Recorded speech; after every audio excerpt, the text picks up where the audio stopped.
Repositioning cruises can be an awesome deal or a huge mistake, and how it turns out depends entirely on the decisions you make before you even board the ship. Make the wrong ones and your dream cruise can turn into a real nightmare. I've been on many repositioning cruises, and today I'm going to tell you what no one else will so that you can avoid the traps and pick the exact right cruise for you.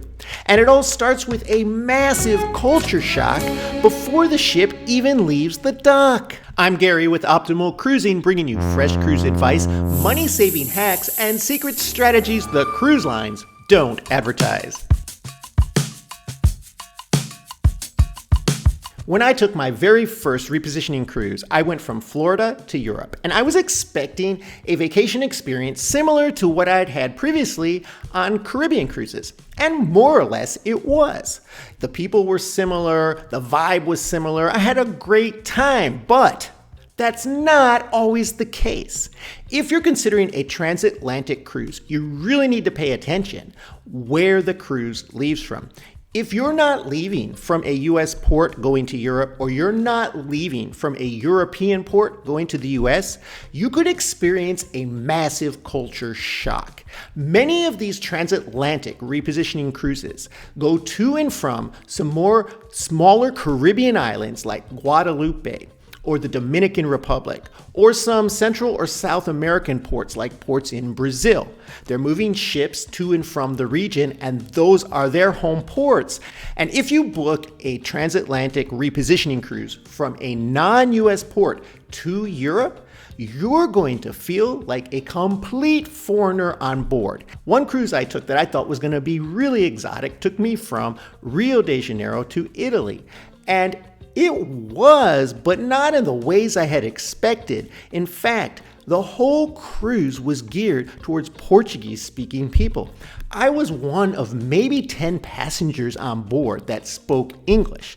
So, if that's not what you're looking for, stick to transatlantic cruises that go directly from US ports to European ports, and you'll avoid this. Because a lot of the other cruises that go to these other countries, they will tend to focus the itinerary, the entertainment. The staff will be assuming that you speak that language, and it'll be a little bit of a culture shock if you're not expecting it. The crew always speaks English. In fact, that's mandatory for crew members. So you're not going to have a problem dealing with the crew, but you're going to feel a little out of place. I know I did for the first few days till I kind of got used to it and into the rhythm that everybody here is speaking in Portuguese, and I don't know a lick of Portuguese.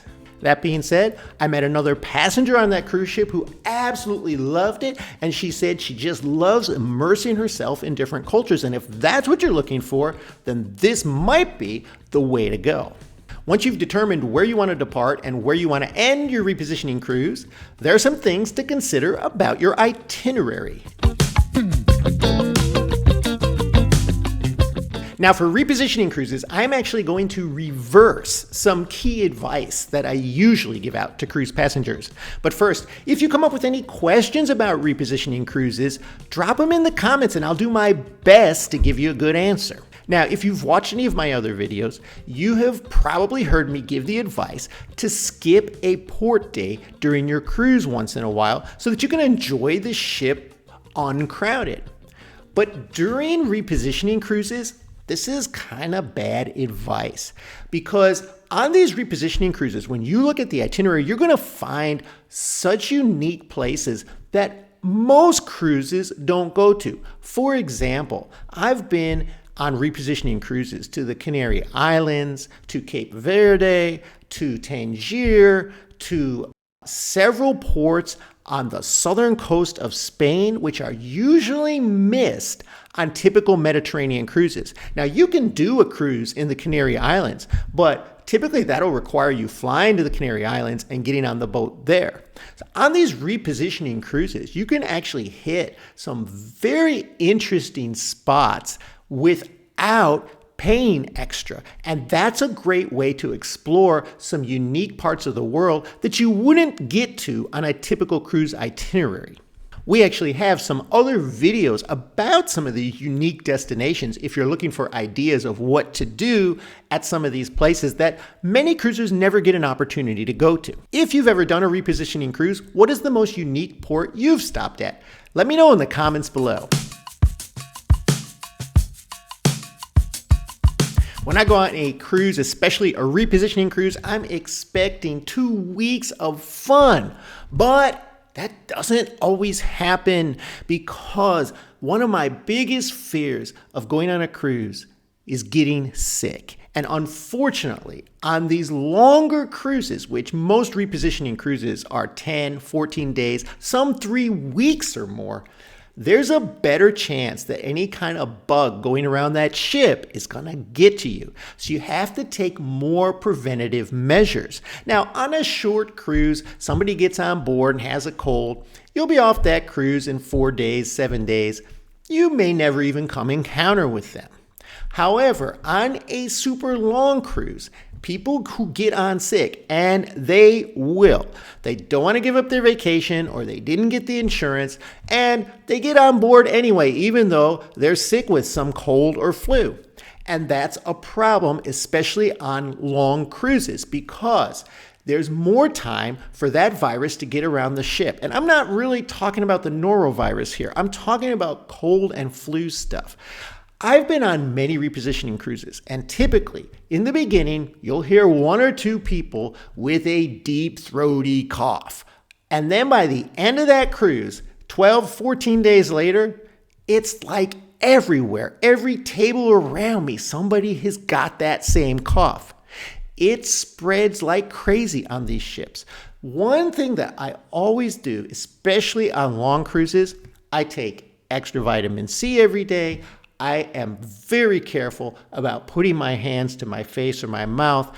I try to avoid that completely and make sure I'm washing my hands before I eat every single time. And that kind of advice can keep you healthy. I've been pretty lucky with that, but the few times that I have gotten sick, it just kind of turned my vacation upside down.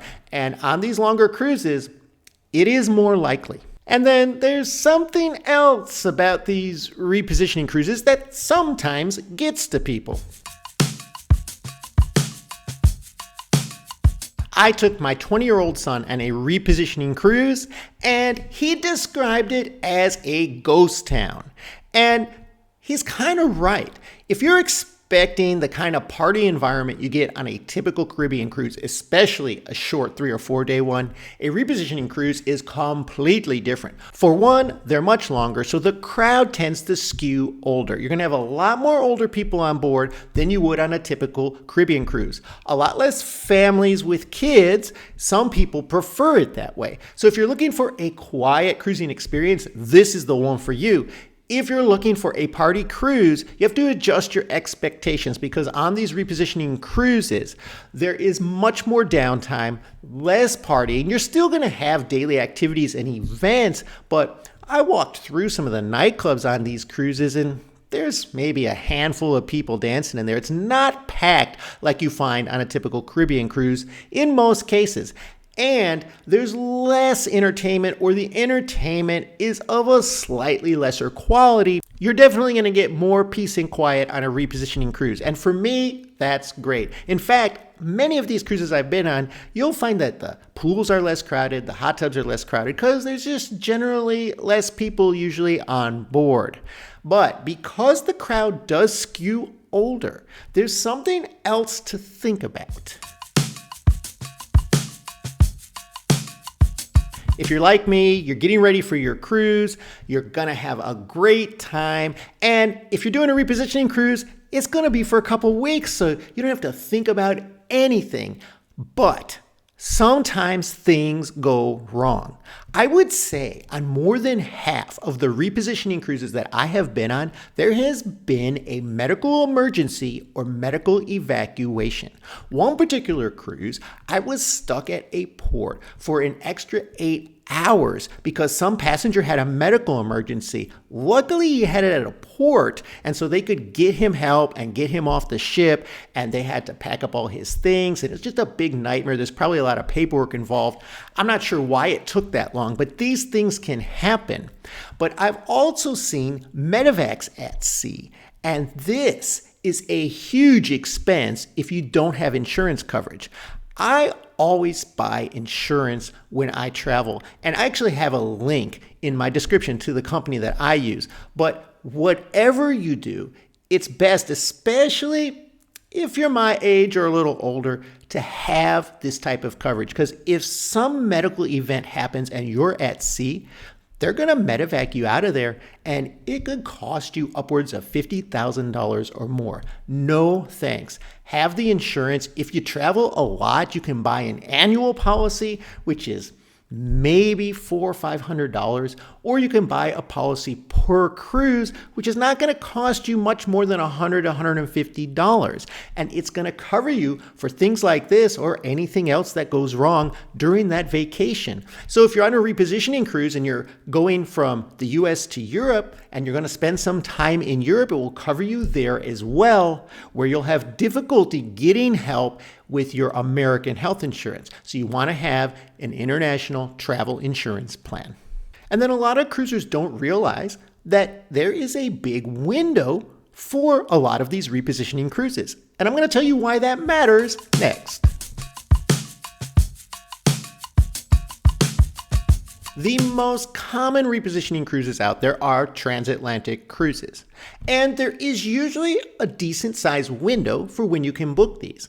So they're usually going from Europe to the US in the fall, and they're coming back from the US to Europe in the spring. But there is a huge difference in weather during those months. Now, for example, if you're booking a transatlantic from Europe to the US, you are going to be in the middle of hurricane season, which means you could deal with potential reroutes or even some more severe weather depending on what's going on at the time of your cruise. Now, in the springtime, you're not going to have that hurricane threat. However, if you book a cruise in March going from the US to Europe, you're probably going to have a much cooler experience.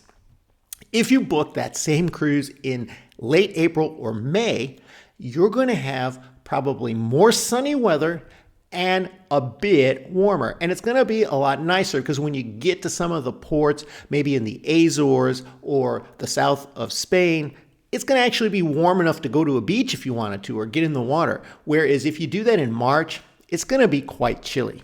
If you're booking a transatlantic repositioning cruise, pay attention to the sail date because it really can matter. If you're doing a repositioning cruise, say, through the Panama Canal, it really doesn't matter as much. Or across the Pacific, it can differ, but those cruises are usually during good weather times, and you're probably going to go through Hawaii or things like that where you're going to have nice weather during the cruise. It's the transatlantic ones that can be iffy, really depending on when you book it. And while I absolutely love repositioning cruises, there are some people that these cruises are not for.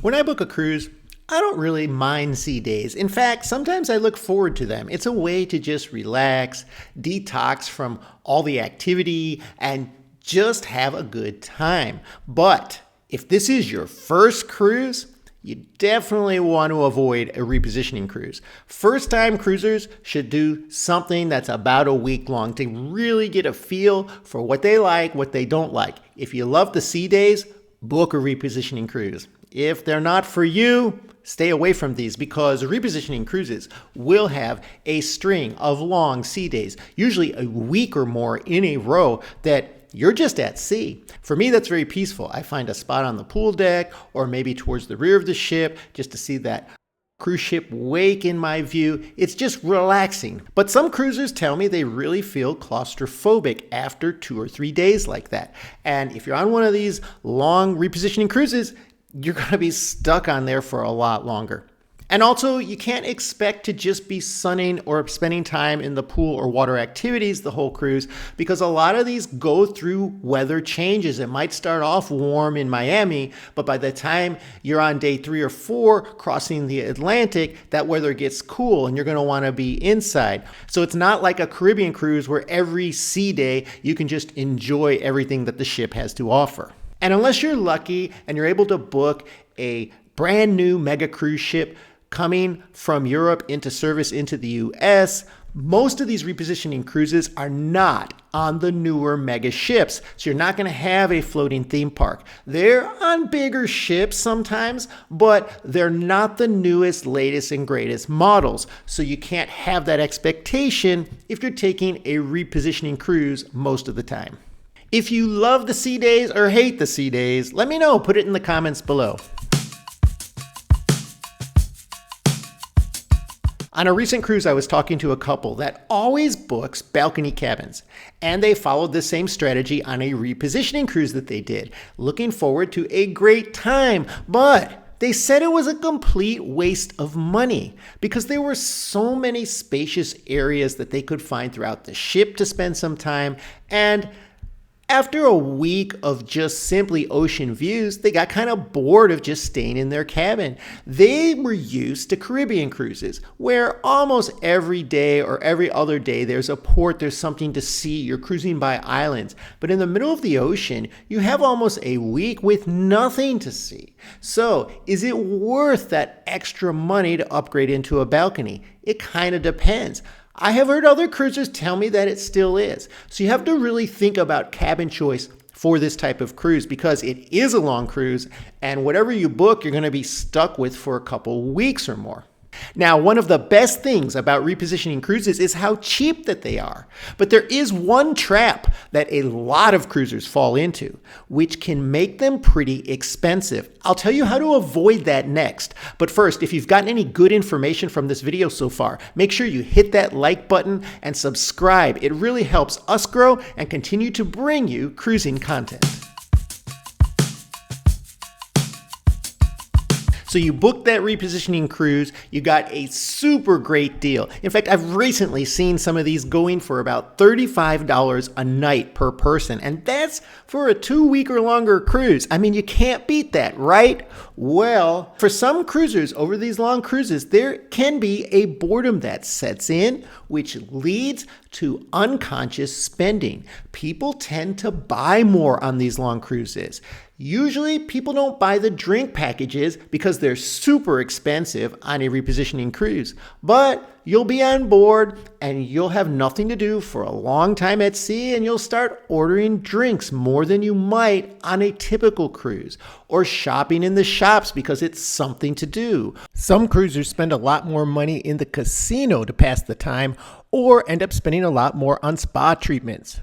If you fall into this trap, you could end up spending a lot more than you would on any typical Caribbean cruise. Keep that in mind. If you want to keep this a budget cruise, you have to be tight on what you spend on board, because over 2 weeks, those bills can really add up. So now that you know how to avoid the biggest mistakes people make with repositioning cruises, there are a lot of aspects of this type of cruise that people just don't know about. I'll tell you all about those right here.